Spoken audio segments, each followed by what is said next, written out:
The Accidental Realtor. Sometimes success happens by accident. You're listening to the latest episode of The Accidental Realtor with Chuck Gallup and Steve Smith. I can't vouch for all the episodes, but this one's pretty good. Hey everybody, welcome to this week's episode of The Accidental Realtor. With me today is the one and only Steve Smith and Chuck Gallup. River Road Real Estate. And both with River Road Real Estate. We are your co-hosts. Wow, I think we're off to a great start with our new podcast. We've had some great guests and we got a lot more coming your way. Yeah, we do. Pretty excited. And we're trying to bring people from all over the industry and even other industries to bring you some value into what you do, whether it's real estate, whether it's as a consumer of real estate. It affects everyone's lives. We try to bring you some stuff that's worthwhile. I'm excited for today's guest. Yeah, I was going to say we have a great guest today. It's going to be very interesting to see what he has to say. I have met this guy years ago, and he's been a big part of my business since day one. And I'm really excited for him to talk to all of you about what he does. But this really ties into what he does. And this market has been crazy. And we always say that, but this market is truly crazy. Last year, the stat is about 75% of realtors only sold one house or less. And I want to say it's, I forgot the stat on how many people never sold a house last year. So people are leaving the industry because you can't make a living at it if you're not a full-time realtor. And a lot of realtors are finding that the team solution, which is obviously what we do here at River Road Real Estate, is perfect for them. What's your take on this, Steve? No, you hit the nail on the head. I think, we're in a profession that appeals to a lot of people. There's a lot of realty shows on TV, right, that people watch, and I think it kind of sparks their interest and they think they can do it. And it's a great profession, but it's much more difficult than what the average person thinks, right? And to your point of, I heard that same stat, the vast majority of agents doing either 0 or 1 deals. How do you live off that? And most of the agents can't. So they end up, within a very short period of time, leaving the industry. So I think there's a constant influx of new agents coming in, agents leaving. And it's really those of us that have, come up with a strategy, maybe have the mental fortitude, when we first started to stay in it, that end up making something out of it. And if you're a realtor and you're the one transaction a year realtor, how are you sharpening your saw or getting better or staying up on the industry? I mean, we always talk about the 10,000 hours rule. You had in 10 hours as a realtor. How good of a realtor are you going to be at the end of that year? I know. I always feel like I got to be careful. Chuck, that we've done some training. We've even done some branding. I think I did a TV commercial once that talks about if you're going to use an agent, use someone who's full-time. And I got to be careful because we both know there's some good part-time agents out there. And there's ones that do their due diligence. They're up on the training and the law changes and, they know what they're doing. But any profession, right? To your point, if people just aren't putting in the time and not doing what they need to do, how much of a service are they really doing for their client? I would argue not much of one, which is why we advocate for people. Make sure when you're using somebody, if you're using a realtor, what is their resume, right? What sort of business have they done? And then even, kind of a side piece, I know we're going to get into with our guest speaker today, but what sort of relationships do they have in the industry that's going to help the overall experience for the client? Couldn't agree more. And this whole episode is about connectedness within the industry and knowing the right people. And Casey is going to talk about that quite a bit. But it even applies to how you pick your realtor if you're a consumer. Talk about that, Steve. Yeah, I mean, so many people I think they're given a name or it's someone that they know, it's a neighbor, it's a family member, and they just automatically use them. No, there should be a selection process in that, right? At the very least, ask the agent that you're working with, what is their experience? What is their resume? What is their strategy? If you're buying a home, what's the strategy of that agent to get you a home for the best deal that you can possibly get? Right? Or to beat out multiple offers if there are multiple offers. Or, what are the strategies for selling your home in a down market? That's what you need to do. We've always told people, even if you don't use us, you need to interview the agent. they have to have a plan. They have to have some transactional experience that's going to help the client. And the relationships in real estate, and we work in a relatively small market. We know who the big dogs are. We've worked with the big dogs and the experts and the people who are good at their job. And when I see an offer come in from someone that I've had a successful transaction with, I'm going to advise my client. Guess what? I've done a deal with this guy. It's going to go okay. I worked through a problem with this gal. It's going to be okay. This might be a good pick for us as a seller to pick their offer, even though maybe it's not the best. I know it's going to close. No, that's a good point. And the clients like to hear that if we've got some positive experience with somebody. They like to hear if we have negative too, because we do have negative experience. Are you like me, Chuck? I think you are, but we'll get the deals and certainly we know who the big dogs are. But if it's an agent we don't know, we look them up. And we look them up to see what their background is. Do they even have a sales history under their record?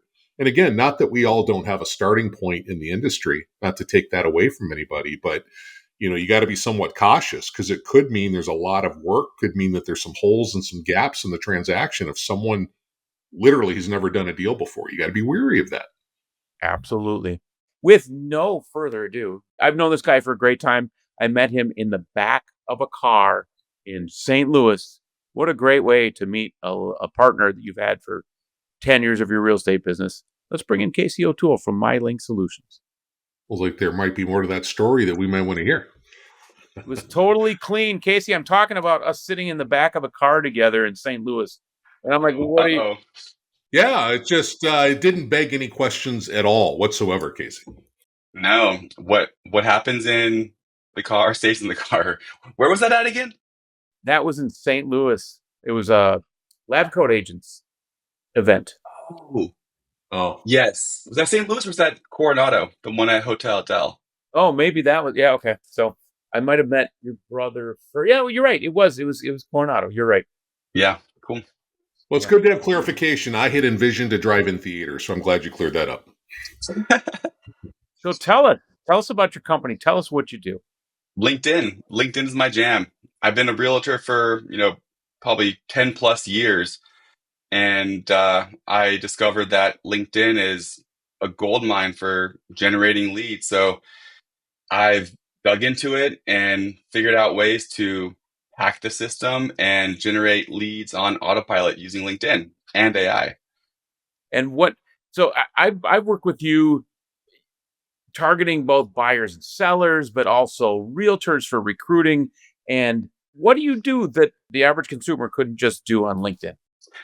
So LinkedIn is it's not the standard channel for outreach, right? People think of it as like a business platform. You put your resume on there and that's what you do. But it's not like Facebook. It's not even like email really. It's a unique platform because it has the ability to help target and find your exact ideal customer. There's filters that you can use to like figure out who you have rapport with, like who you went to the same school with, or who you have background experience with, and then you can just reach out to them on a daily basis. So, we first stumbled upon it because we were doing home buying presentations at local companies, and we ended up doing one at Procore, which is a local tech company. And I went into LinkedIn and I started to friend request or connection request everyone that worked there. I'm like, hey, we just did a home buying presentation. We're your in-house realtors. And I was able to find them on LinkedIn because they put their company as Procore. And I immediately had this relationship with them. Like, hey, we've already been vetted. You can trust us. And we sell houses. If you let us help you buy or sell a home, we'll give you, up to $4,000 back at close of escrow. And that got us like 3 deals from that one outreach. And that was manual. So everything that we do, you can do manually. You can find your audience. You can copy and paste a custom message, whatever you want to do, and you can get replies. But we've kind of taken it a step further now where we can automate those messages and even automate the conversations as well. You make them look really organic and you make them so that they, after the first response, it actually sends an automated response that looks pretty genuine and has led some real conversations. How important, first of all, is it right now to be connected in this industry and connected to consumers compared to when you started this business and we met 8, 9 years ago? Yeah, I mean, so it really started to take off during COVID, right? Because, COVID really limited the ability of realtors to find and connect with people like coffee shops and networking events. Even like door knocking was kind of frowned upon, right? Unless you're wearing a mask. And so they were looking for other ways to build relationships with potential clients. And LinkedIn was just that really unique space that you could do it because when you connect with someone on LinkedIn, they see your entire resume, your history, your experiences, your interests, all of your, mutual connections.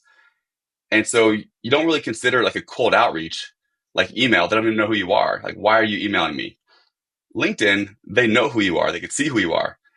And if you can figure out ways to kind of create that rapport up front, the ability to create that relationship and like, nurture that relationship, goes up exponentially. And then you just have a casual conversation with them on LinkedIn.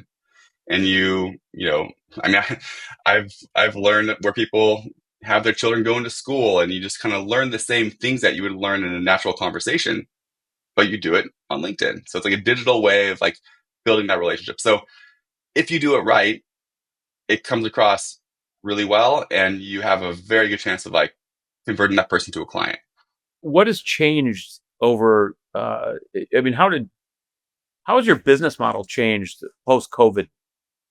Any significant adaptations you had to do with that changing marketplace for that?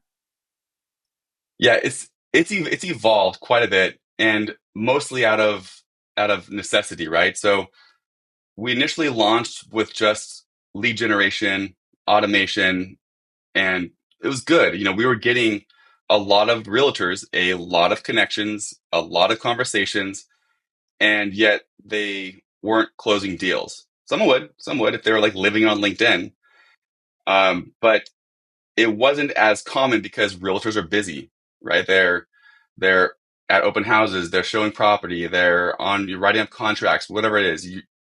Every realtor is, but I don't know anyone who's not. And so we ended up having to plug that hole or figure out a way to plug that hole initially by just offering CRM integration. So we would initially integrate all of these connections and all these conversations that we're having on LinkedIn. We would bring them over to our client's preferred CRM, Follow Up Boss, HubSpot, whatever you use.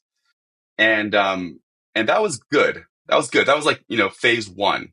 Because now our clients had the ability to like follow up with these leads in an atmosphere or an ecosystem that they're already comfortable with. But they still weren't, well, some of them, that was a big help, but some of them weren't closing deals at that point.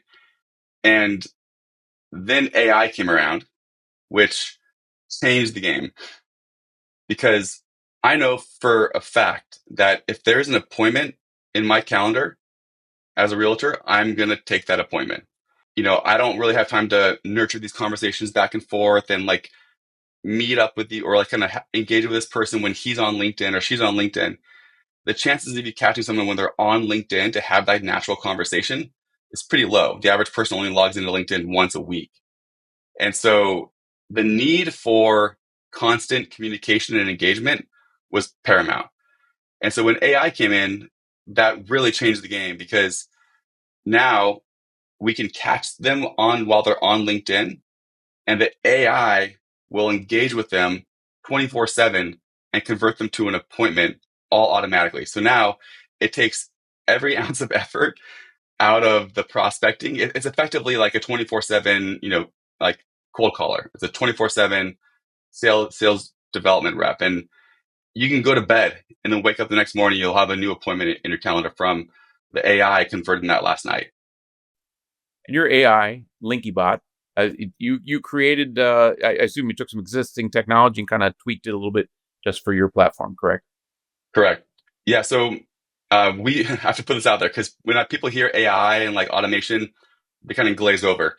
I need to like emphasize that we do everything for you. So you don't have to lift a finger. We have like a 30-minute onboarding call where you tell me like what you're looking for, who's your client, where do you work, what's your market, what separates you from the other realtors. But then once we have that information, we do everything. We sync your account, we'll connect it to your CRM, we'll build out the campaigns, we'll create a unique AI assistant that is unique to you and your personality. And then we just let it loose. We initiate the campaigns and it just runs. So yeah, it's effortless.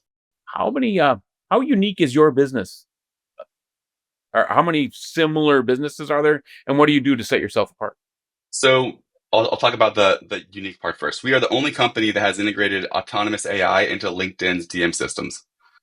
So that's pretty unique, which has helped us a lot because now we can expand a little bit beyond real estate too, mortgage, insurance, recruiting, SaaS, whatever it is, because we don't have to be the experts. I don't have to be the expert. I just train the AI assistant on whatever company our clients have. So that's one thing that makes this like totally separate. There are tons of automation companies out there. I mean, I don't even mind saying there's like Duck Soup, there's Dripify, HeyReach, you name it. Every one of those automation companies that send out automated messages on LinkedIn, they don't have AI. And so what that means is that when the person replies to you, the automation stops, and then the human has to jump in and take over. Not going to catch them at the right time, and so it's going to be very disjointed conversation. And so the AI is like the main thing that separates us. The other thing is that we can send out over 2,200 outreach messages to unique leads every single month. And so just the sheer volume of outreach, I mean, how many cold calls can you do in an hour, right? So we do that at a massive scale, and we incorporate both LinkedIn DMs, we incorporate Sales Navigator in-mails, premium in-mails, group messages, you name it. So we maximize the outreach, and we do it in a safe way too. So we make sure that all of our clients have Sales Navigator, which is a LinkedIn premium product. We make sure that their account's verified, they have two-factor authentication set up, and that they have a phone number as their primary mode of contact. Those are all really important to kind of keep your account safe, which allows us to maximize the outreach. Okay, see, we live, it seems like in a day now where everyone is suspicious of AI, right? Even when we are engaging someone personally, they're like, are you AI? They want to make sure they're not talking to AI. But have you ran into that issue with the AI platform that you built? Do people know that they're talking to AI? And if they do you have a response to it that kind of alleviates their concern? How do you address that? It's a great question. So we've gotten way better at tricking people. I mean, and it's all been an evolution, right? So the word game changer, you use the word game changer in a script, and people know that it's AI. It's just the most commonly used AI like word. It's a game changer. So we put parameters around our AIs, like don't use these words, don't use the M dash. The M dash ever is a dead giveaway. Do you know what that is? No. What's ended? It's basically like a double dash that's combined. Oh, yep. And it connects two words, and it. I don't know why AI likes it, but they do. Yeah. So we make sure that they don't use M dash, and then we also put, so we also can personalize it. So we have all of our clients go through like a personality profile, where we then get a snippet of information like their Myers-Briggs, their Colby score, whatever it is. And we put that into the AI assistant so it sounds more like that person's personality. We have the same thing for a brand. If you're working for a company that has a brand, you want to keep it on brand. We can upload a knowledge base. If you have information about your company, like FAQs, we can upload that. So we can basically create a replicate of who you are and then let the AI assistant kind of do the work. I love that. I mean, speaking of my business, my business coach, he was a guest on this earlier. He's big into LinkedIn. And when he found out I entered the gates here with 16,000 connections on LinkedIn, and it's all due to you. I probably have 200 today if I hadn't met you in the back of that car in Coronado or wherever we were, which has been great. And I signed up for your product, I think that weekend. And the next week, I subsequently had a buyer seller that it was a double deal. We actually just closed her, I think, 6th or 7th deal about 2 weeks ago. So I mean, Holy she's been cow. Yeah, 7 pieces of business, probably 8 if I think about it. I mean, I believe in this product. We've recruited agents off of it. I've had great conversations. I'm connected to people who, if I need someone, a hard money lender, I can go on to LinkedIn and just say, who knows a hard money lender? People will answer. It's incredible. I mean, I use it for everything. I mean, we've had over 1,500 clients. We've done, not to brag, like, millions in sales. And we've only used our system for outreach. So we have a couple, a few profiles, like my team and my wife's, my wife, my brother-in-law. We use their profiles for lead generation as well. Mhm. But we've only used LinkedIn to grow our business, and it's doing well. So yeah, I mean, I've used it to hire people.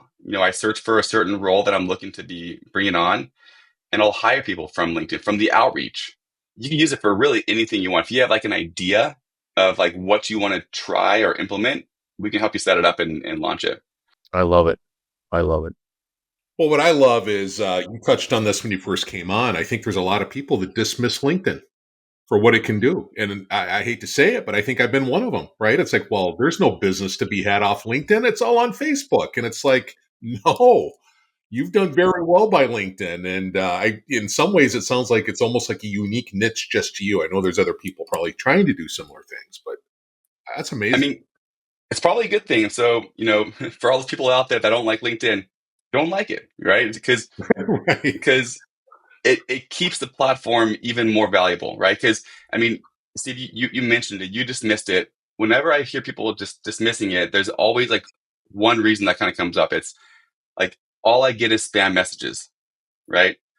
Like the moment I connect with someone, it's just like a sales pitch immediately, which is true. And people that are doing it incorrectly, they do spam people, and that's not cool. We make sure that we don't spam, and we come from like the demand generation perspective. So we offer value, offer value, offer value, and let them ask for business. There's one conversation I had with a person when we first launched LinkyBot, and we first kind of like gave him a list of off-market homes for sale, and he appreciated that. Then the AI started to qualify him a little bit more. Great, are you do you still live in the area? Yep, check that box. Do you have any real estate interest in the next year or so? He said he wanted to buy agricultural land. Awesome.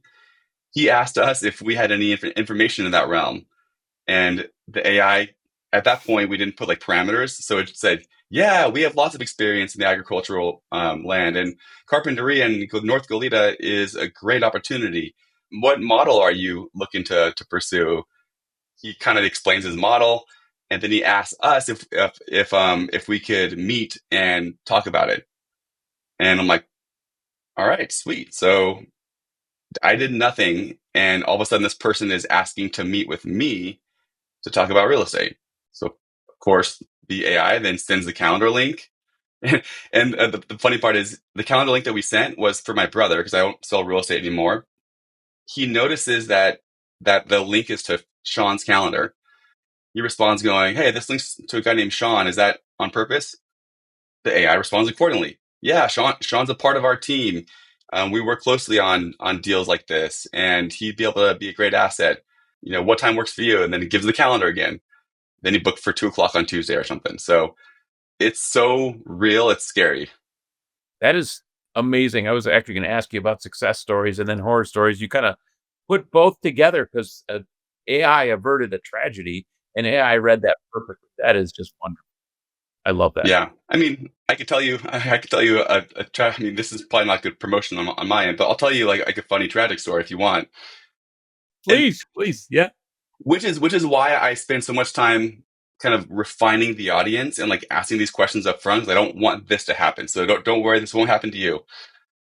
But early on, when we started it, a client of ours, the AI did the outreach to a friend of his, like a really good friend, and it was trying to have a conversation about real estate. And then she talks about something personal, like she's going through, something like a health concern or something. And the AI it has empathy, but then always tries to achieve that goal. right? Oh, I'm so sorry to hear about your health issues. Like sometimes that may lead to a change in real estate needs. Like, what do you know?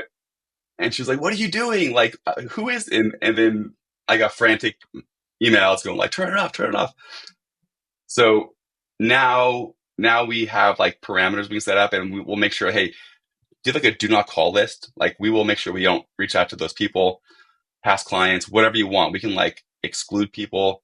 We can make sure that AI doesn't book calls on other people's calendars because it won't. It won't try and like set up a meeting in a physical location because it can't. And so we put parameters on it now just to really dial in like how it interacts. Hi, I'm LinkyBot. How's your stage 4 cancer? If you survived, it's a good time to buy, sell, or invest. Feel free to set an appointment here. Yep. Oh man. So this rarely happens when people get like really upset, like, oh, LinkedIn's shouldn't be a sales platform. You're like, I hate people like you or whatever. It's so good at responding to those. Like Jungian, Freud, psychologists, oh, it makes sense to me that this would upset you. Uh, like, and it calms people down. It's really interesting. I love that. I love that. First thing I look at when we're looking at vendors that use AI is they always give you like a link to go check it. So I usually go in and go, not a great time. My wife has cancer, or just something like really that should trigger something with that AI. And it's interesting to see how different vendors have that stuff programmed. Yeah. We're doing the same now. So that was one of our things that we noticed, is that people were so afraid of it that they didn't know how it would respond. So now what we do is, after a sales call, we'll create like a custom GPT that would act like them, right? And so we let them test it out. And then they go, oh, it responded this way to this question. Like, I don't want that. Great. So we can, adapt and customize and make sure that it responds exactly how you want it to respond. Well, it sounds like you've had great success doing that, Casey. It seems like in our world, the next evolution for AI is like the voice piece of it. Is that something that you see on the horizon for what you're doing, implementing that piece of it? No, so yeah, voice AI is getting really good. Like we use it. I mean, if you call our business line, it's an AI trying to convert you to an appointment. But we don't offer it as a service to any clients because we're sticking to LinkedIn, and you can't really do voice AI within LinkedIn yet. We haven't figured out how to, and people just don't do it. They're at work. They're on the desktop. They're not going to be talking on the phone. So we're sticking to LinkedIn. We think there's huge potential there, and but voice AI is just around the corner. Now, what you could do, just kind of like put some food for thought out there for all those people that like AI and tech, is for all the connections that come in that have phone numbers, and about a third of them include a phone number, more or less. You can use Zapier. We can like push them into your CRM. And if you have like an outbound voice AI assistant to call people, then you could use your assistant to then call that person. I think LinkedIn is such an underutilized tool. To your point, let's keep it that way. But my wife is in pharma, and she works on cancer stuff. So it's not, not hinky, stupid pharma. It's real pharma, changing lives. And all of her physicians, and they're all world class, Mayo Clinic physicians, LinkedIn and Twitter, of all things, X. And who would have thought? But I mean, that's where their ecosystem is LinkedIn. I mean, it's her Facebook. She spends more time on LinkedIn than I do. That's for sure. Yeah, I mean, so one of our recent clients, he's a surgeon, and he developed like a SaaS product for other surgeons. And you would think like surgeons wouldn't go on LinkedIn; they have no reason for it. But if you have such a large geographic audience, there's a little checkbox on Sales Navigator where you can say, of this audience, only find the people that have posted on LinkedIn in the last 30 days. Mm-hmm. And so you can find surgeons who are actually on LinkedIn posting. So it's like, yes, some demographics aren't always using LinkedIn, but you would be surprised. With a large enough audience, you can check that box and find roofers or HVAC companies or whoever. They're all there. Everyone's there. Yeah, and I routinely, and actually, you and I have a meeting set up next week, or about to again, because I had to move ours. But I mean, we routinely visit my strategy and what we're doing and tweak things, and that's how I've kept this business going. But again, 16,000 contacts. It's a humble brag maybe, but it's all thanks to your company and your solution and that chance meeting at a Lab Code Agents event, which was just been great. Yeah. Casey, I got to ask you real quick. It begs the question: what is the largest demographic on LinkedIn? Do you know? Large demographic in terms of like niche or like who's using it the most, or Yeah, who's using it the most? so probably business owners, I would say. I mean, it's a platform for you to sell your product or service, right? And so Okay. Yeah. like a lot of small businesses, coaches, consultants, realtors are on there a lot as well. And so, I mean, you can filter. I mean, so if you're a realtor trying to find business, you can say, I want to find business owners that have a company that's more than 50 employees. You don't want those like small independent ones that don't have money, but the filtering is incredible. Okay. Well, I'm going to get in there more. Chuck, we got to talk about this one. Yes, we definitely have to talk about it. I'm a huge believer in Casey's company and Yeah. the model and LinkedIn in general. I think it's very few realtors really use it the way they should. So it's been a great relationship knowing Casey and working with this company. Absolutely. Thank you. I mean, you've been great. I mean, even just giving feedback and like, I mean, we've been kind of learning everything together. And I can't wait to get you onto LinkyBot so you can try the full self-driving, like Tesla, like FSD, the full self-driving of LinkedIn. It's insane. Well, we're going to talk next week about all that, so I'm looking forward to it. And as soon as we're done with this episode, I'm actually going to jump in and book myself. So I'm overdue. Cool. All right. Well, thanks for coming on, Casey. Where can people find you? You would think LinkedIn, but I wouldn't recommend LinkedIn because I probably won't respond to it. It'll be AI. You won't get a whatever. LinkyBot.ai is our website. I'm on Facebook. You can find me, Casey O'Toole. Just search for me. I'm probably friends with a lot of your friends too. So I don't use Instagram too much, but yeah, or just email me, Casey@LinkyBot.ai. Okay. That's awesome. Well, thanks for coming on The Accidental Realtor. Casey, I will talk to you soon. Yeah. Thanks, Casey. Sounds great, Chuck. Thanks, Steve. Have a great day, guys. All right. See ya. Bye. Well, my mind is blown. And again, I just can't emphasize that enough that I've been dismissive of LinkedIn. So now I'm very intrigued, and I feel like we and probably a lot of people out there are missing a great opportunity. Absolutely. It is. It has been a big part of my business. Like I said, we talk about my client, Myra. She 8 houses. I mean, that's just a massive amount of business. That was on literally the first week I ran his company, and she's been a client ever since. And some of the realtors, and I could rattle off the names, but they've come through LinkedIn that have been on our team. It's just a great platform.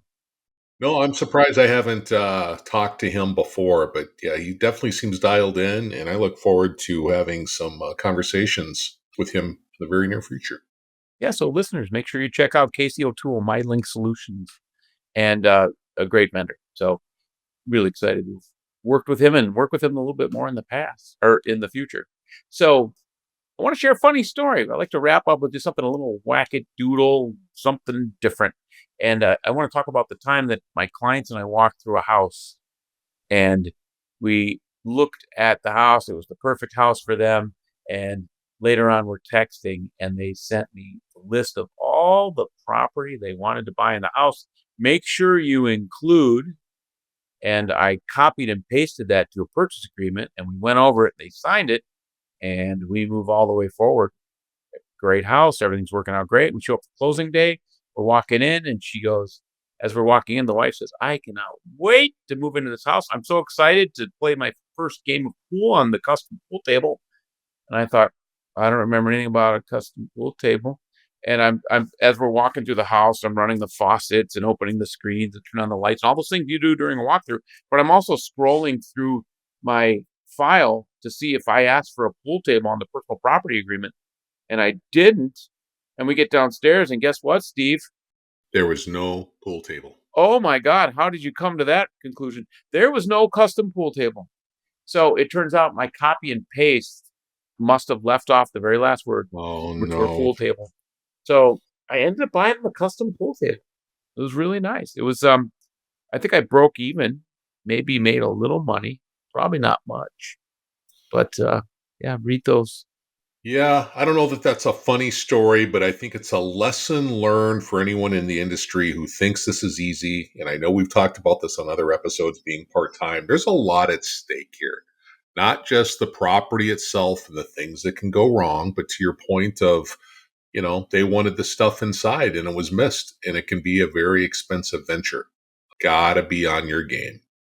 Absolutely. And by the way, stepping up and paying for the pool tables saved my relationship with them, because they listed like 3 more houses with me. So you just have to handle it with grace and go, mistakes happen, but I will take care of you. And I'm so sorry. I'm so sorry. And Yep, sometimes it's called doing the right thing, yeah, which you but did. biting the bullet, Yep. preserve the relationship, which this whole episode has been about preserving the relationship. So it was great having Casey on and hearing some of your takes on relationships. Yeah, agreed. Okay. Well, we have a lot more exciting episodes coming up for you in coming weeks. We've got some big hitting guests that we're going to tease here coming up. So watch for those. This has been an episode of The Accidental Realtor with the very talented Steve Smith. Yeah, that's where you say your name. That's good. I like it. And the somewhat less talented Chuck Gollop. Remember, no one became a realtor on purpose. We're all the Accidental Realtor. You can find us where you view all of your podcasts, where you listen while you're working out. And you can find us on all the social media, theaccidentalrealtor.com. We look forward to seeing you next time. See you later. Thanks, everybody. Thank you for listening to Accidental Realtor. Frankly, I can't believe you made it through the whole thing. Way to go. I'm your announcer, Rusty Gatenby. Chuck has me tied up and held hostage in his basement. No kidding. Please help me. See you next time.